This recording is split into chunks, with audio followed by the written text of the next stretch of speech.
And they how do make they the profit? process worse. How do they profit? And I'd off probably do the same thing if I were them, to be honest with you. As a I want to be businessman. honest with you. How do they do that? How do they make it? They how go, do they, let's say New York, they go to Albany. Okay. And they convince people that if you have a certain type of plant on the ground that's this big and in theory valueless, that it's a rare plant and you cannot ever even touch it.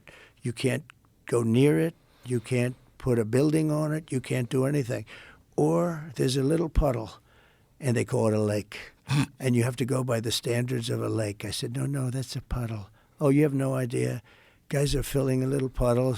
You have no idea what they do. And so, and they use it as a way to stop you. They use it as a way to stop you, and also as a way to generate money. I'm curious how they're generating money that way, though. Well, they get fees. They get fees. Massive fees.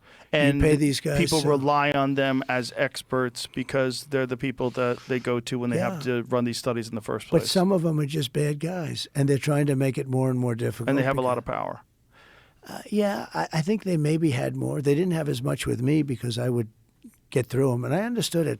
Look, I've done so many they call it environmental impact study. I did so much to build a building. To build a building in New York is very tough. You got to deal with, think of it, financing, unions, all the municipal stuff, environmental.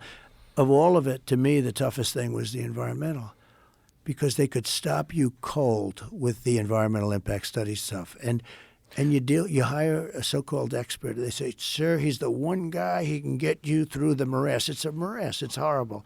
They use it as a weapon. They use it all over the country.